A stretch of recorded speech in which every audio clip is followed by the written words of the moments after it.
Hello friends, नमस्कार। Daily current affairs की श्रृंखला में मैं मुकेश वर्मा आप सबका लर्नर्स अड्डा चैनल पे बहुत बहुत स्वागत करता हूं। तो आज 14 नवंबर है और आप सब जानते हैं कि आज दीपावली का दिन है, फिर भी आपकी क्लास चल रही है। तो आइए देखते हैं कि पिछले 2-3 दिनों के करंट अफेयर्स में कौन सी टॉपिक ऐसी है जो एग्जाम की दृष्टि से महत्वपूर्ण है।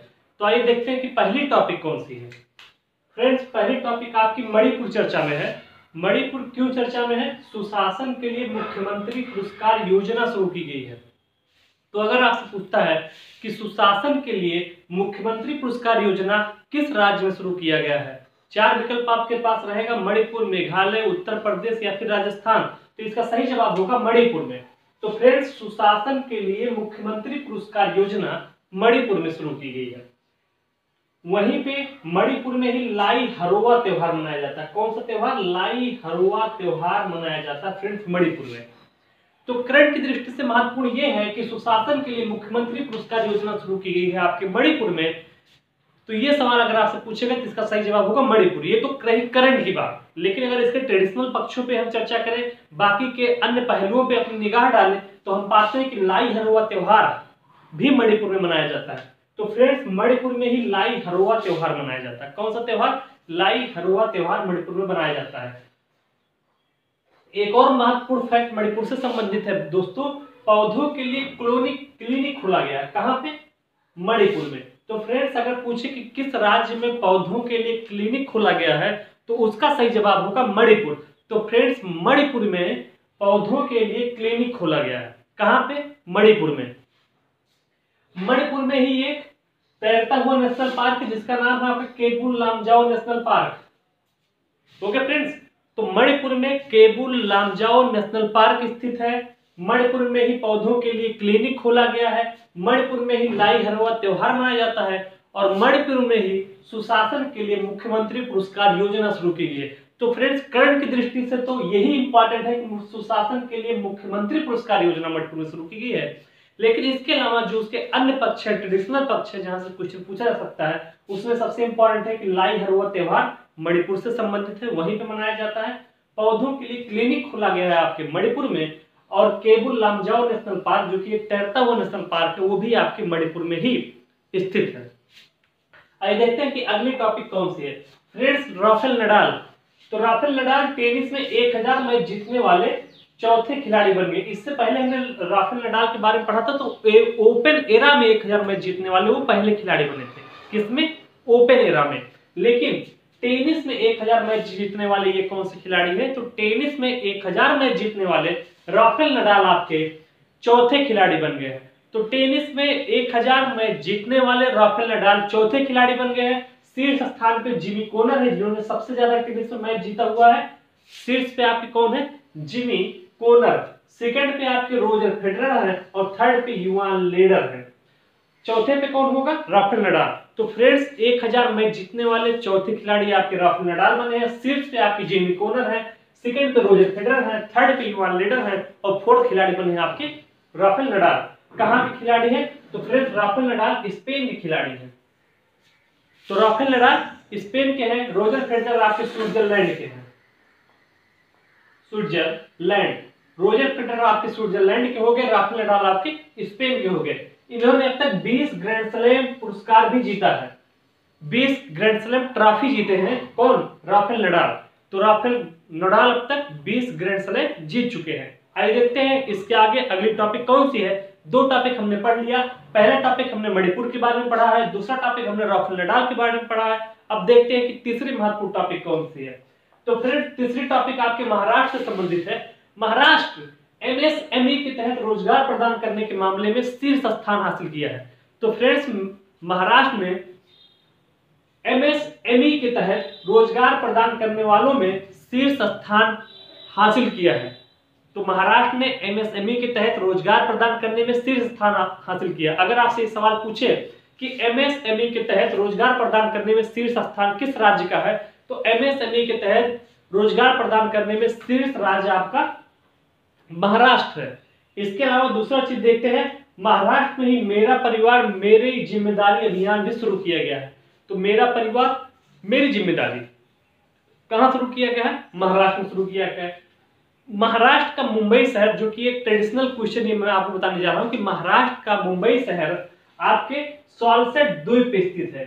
कई बार एग्जाम में पूछा हुआ है, महत्वपूर्ण है, इसलिए यहीं पे चर्चा कर दे रहे हैं।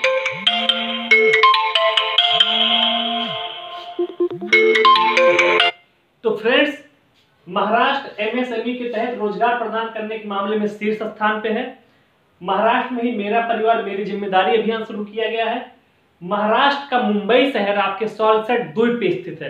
कहां पे स्थित है? सॉल्सेट द्वीप पे आपके महाराष्ट्र का मुंबई शहर है। और मुफ्त स्वास्थ्य सेवा, मुफ्त स्वास्थ्य बीमा प्रदान करने वाला प्रथम राज्य कौन सा है? महाराष्ट्र। तो फ्रेंड्स, महाराष्ट्र ऐसा प्रथम राज्य है जिसने मुफ्त स्वास्थ्य बीमा प्रदान किया है सभी व्यक्तियों को। तो महाराष्ट्र मुफ्त स्वास्थ्य बीमा प्रदान करने वाला प्रथम राज्य है। तो ये रही महाराष्ट्र से संबंधित करंट की चीज, ये थी कि एमएसएमई के तहत रोजगार प्रदान करने के मामले में शीर्ष स्थान आपके महाराष्ट्र का है। उससे संबंधित जो तथ्य थे वो हमने देखे, ट्रेडिशनल पक्षों पे हमने चर्चा की। अब देखते हैं अगली टॉपिक कौन सी है। नेपाल में फ्रेंड्स, नेपाल चर्चा में है। क्यों चर्चा में है? नेपाल में महात्मा गांधी पर विशेष संकलन मुइले बुझेको गांधी। तो फ्रेंड्स, महात्मा गांधी पर एक विशेष संकलन जिसका नाम है मुइले बुझेको गांधी जारी किया गया है। यह कविताओं का एक संकलन है। तो मुइले बुझेको गांधी कविताओं का एक संकलन है जो कि नेपाल के द्वारा महात्मा गांधी पर विशेष संकलन है और इसको जारी किया गया है। जारी किसने किया है? नेपाल के राष्ट्रपति विद्या देवी भंडारी ने जारी किया है। तो विद्या देवी भंडारी ने मुइले बुझेको गांधी जारी किया है, जो कि कविताओं का एक संकलन है। ओके फ्रेंड्स, तो आइए देखते हैं अगली टॉपिक बांग्लादेश से संबंधित है। बांग्लादेश को भारतीय सेना द्वारा 20 पूरी तरह प्रशिक्षित सैन्य घोड़े प्रदान किए गए। फ्रेंड्स, बांग्लादेश को भारतीय सेना द्वारा 20 पूरी तरीके से प्रशिक्षित सैन्य घोड़े प्रदान किए गए हैं। अगर आपसे पूछे कि भारतीय सेना ने 20 पूरी तरह प्रशिक्षित सैन्य घोड़े किस देश को प्रदान किया है? बांग्लादेश, नेपाल, मालदीव, मलेशिया। तो इसका सही जवाब होगा बांग्लादेश को। बांग्लादेश में ही friend digital heart platform launch किया गया है। तो अगर आपसे पूछे कि किस राष्ट्र ने डिजिटल हार्ट प्लेटफॉर्म लॉन्च किया है, तो फ्रेंड डिजिटल हार्ट प्लेटफॉर्म आपके बांग्लादेश ने लॉन्च किया है। तो डिजिटल हार्ट प्लेटफॉर्म बांग्लादेश के द्वारा लॉन्च किया गया है। बांग्लादेश के राष्ट्रपति अब्दुल्ला हामिद हैं। वर्तमान में बांग्लादेश के राष्ट्रपति आपके अब्दुल्ला हामिद हैं। इसके अलावा अगली टॉपिक देखते हैं रस्किन बॉन्ड। रस्किन बॉन्ड को friends Tata literature life time achievement award प्रदान किया गया। अगर आपसे पूछे कि Tata literature life time achievement पुरस्कार किसको प्रदान किया गया है, तो इसका सही जवाब होगा रस्किन बॉन्ड को।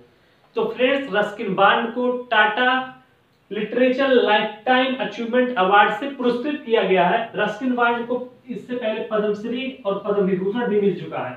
तो पद्मश्री और पद्म विभूषण के विजेता भी हैं आपके रस्किन बॉन्ड। उनकी एक पुस्तक है ए सॉन्ग ऑफ इंडिया।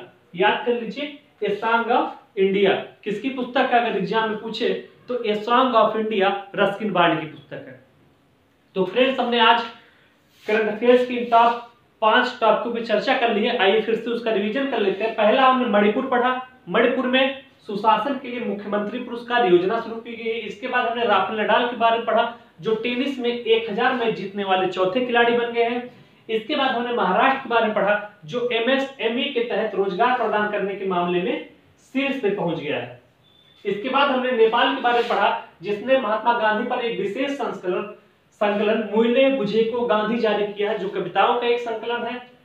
इसके बाद हमने पढ़ा कि भारतीय सेना द्वारा 20 पूरी तरीके से प्रशिक्षित सैन्य घोड़े प्रदान किए गए हैं बांग्लादेश को। और अगला हमने पढ़ा रस्किन बॉन्ड के बारे में। रस्किन बॉन्ड को Tata literature life time achievement award से सम्मानित किया गया है। इससे पहले इनको पद्मश्री और पद्म विभूषण भी मिल चुका है। इनकी पुस्तक है ए सॉन्ग ऑफ इंडिया। तो फ्रेंड्स, ये 5 करंट अफेयर्स हमने पढ़ के खत्म किया। बाकी के 5 करंट अफेयर्स और देखते हैं। तो फ्रेंड्स, 5 टॉपिक हमने करंट अफेयर्स का पढ़ के खत्म किया था। उसके आगे बाकी के जो 5 और करंट अफेयर्स के टॉपिक बचे हुए हैं, आइए उस पर भी चर्चा कर लेते हैं।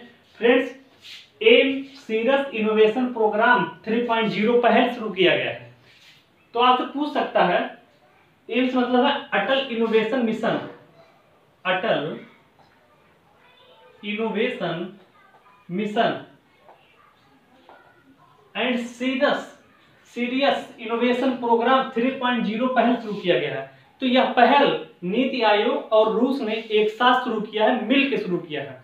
अगर आपसे पूछे AIM and serious innovation programme 3.0 पहल किसके द्वारा शुरू किया गया है, तो फ्रेंड्स यह जो पहल है ये भारत के नीति आयोग और रूस के द्वारा एक साथ मिलकर शुरू किया गया है। नीति आयोग की स्थापना कब हुई थी? पहले भी मैं आपको बता चुका हूं कि नीति आयोग की स्थापना 2015 में हुई थी। नीति आयोग का जो अध्यक्ष होता है वह पदेन अध्यक्ष जो होता है वो प्रधानमंत्री होता है। वर्तमान में इसके उपाध्यक्ष जो है वो राजीव कुमार जी हैं। ओके फ्रेंड्स, तो नीति आयोग और रूस ने एक साथ एम सीरियस इनोवेशन प्रोग्राम 3.0 पहल शुरू किया है। ये करंट की दृष्टि से महत्वपूर्ण है, इसको नोट डाउन कर लीजिए। अब बात इंडिया और रूस की आ गई है, तो हम देख लेते हैं कि भारत और रूस के बीच कौन सा सैन्य अभ्यास होता है। क्योंकि सैन्य अभ्यास पे क्वेश्चन हर बार पूछा जाता है। तो इंद्र सैन्य अभ्यास, अगर आपको कहीं इंद्र सैन्य अभ्यास दिख जाए तो इंडिया और रूस के बीच में इंद्र सैन्य अभ्यास होता है। किसके किसके बीच में? इंडिया और रूस के बीच में इंद्र सैन्य अभ्यास होता है। चर्चा रूस के बारे में कुछ कर लेते हैं। तो बैकाल झील कई बार पूछा जाता है एग्जाम में, बैकाल झील आपका रसिया में ही स्थित है। तो फ्रेंड्स बैकाल झील कहां पे है? रूस में है। रूस ने ही जरकान मिसाइल का परीक्षण किया है। अगर ये सवाल भी कभी आपको मिल जाए कि जरकान मिसाइल का परीक्षण किसने किया है, तो इसका सही जवाब होगा जरकान मिसाइल का परीक्षण आपके रूस ने किया है। तो फ्रेंड्स हमने करंट की दृष्टि से ये पढ़ा कि एम सीरियस इनोवेशन प्रोग्राम 3.0 पहल नीति आयोग और रूस के द्वारा शुरू किया गया। नीति आयोग की स्थापना 2015 में हुआ था। इसका अध्यक्ष प्रधानमंत्री होता है। वर्तमान में इसके उपाध्यक्ष राजीव कुमार है। फिर हमने इंडिया और रसिया के बीच सैन्य अभ्यास जो होता है इंद्र सैन्य अभ्यास, उस पर चर्चा की। और बैकाल झील जो कि रसिया में ही स्थित है उस पर चर्चा की। और जरकान मिसाइल का परीक्षण रसिया ने किया था, इसको भी जाना। आइए देखते हैं अगला टॉपिक। फ्रेंड्स फिल्म अभिनेत्री कियारा आडवाणी को अभी हाल ही में FMCG ब्रांड प्रिया गोल्ड का ब्रांड एम्बेसडर बनाया गया है। किसका? प्रिया गोल्ड का। तो फ्रेंड्स कियारा आडवाणी को प्रिया गोल्ड का ब्रांड एम्बेसडर नियुक्त किया गया है। ये सवाल आपसे पूछ सकता है, ब्रांड एम्बेसडर पे एक सवाल हमेशा आता है, तो इसको जानते रहिए कि FMCG ब्रांड प्रिया गोल्ड का ब्रांड एम्बेसडर किसको नियुक्त किया गया? कियारा आडवाणी को नियुक्त किया गया। तो फ्रेंड्स कियारा आडवाणी को ही माइंत्रा जो शॉपिंग ऐप है उसका भी ब्रांड एम्बेसडर बनाया जा चुका है। तो माइंत्रा का भी ब्रांड एम्बेसडर कौन है? कियारा आडवाणी है। माइंत्रा का भी कियारा आडवाणी है। और वर्तमान में FMCG ब्रांड प्रिया गोल्ड का भी ब्रांड एम्बेसडर इनको अभी हाल ही में नियुक्त किया गया है। तो प्रिया गोल्ड का और माइंत्रा इस दोनों का ब्रांड एम्बेसडर कौन है? कियारा आडवाणी है। आइए देखते हैं अगला टॉपिक। कारखानी खांचीवारी, यह एक मराठी फिल्म है फ्रेंड्स। नाम क्या है इसका? कारखानी सांचीवारी। कारखानी सांचीवारी एक मराठी फिल्म है जिसको टोक्यो अंतरराष्ट्रीय फिल्म महोत्सव में एकमात्र प्रविष्टि मिली है, मतलब एकमात्र जगह दी गई है भारतीय फिल्मों में। तो टोक्यो अंतरराष्ट्रीय फिल्म महोत्सव में भारत की तरफ से इसको शामिल किया गया है। मराठी फिल्म है जिसका नाम है कारखानी सांचीवारी। तो कारखानी सांचीवारी को टोक्यो अंतरराष्ट्रीय फिल्म महोत्सव में एकमात्र प्रविष्टि मिली है। आइए देखते हैं अगला टॉपिक। अगला टॉपिक आपके रक्षा मंत्री राजनाथ सिंह से संबंधित है। तो DRDO भवन में सैटेलाइट मिसाइल के मॉडल का अनावरण किया गया है। तो अगर ये सवाल आपसे पूछे कि DRDO भवन में सैटेलाइट मिसाइल के मॉडल का अनावरण किसने किया है, तो इसका सही जवाब होगा राजनाथ सिंह ने किया है। तो फ्रेंड DRDO भवन में सैटेलाइट मिसाइल के मॉडल का अनावरण किया है किसने? राजनाथ सिंह ने। DRDO का फुल फॉर्म होता है defence research and development organisation. DRDO का आपका फुल फॉर्म है defence research and development organisation.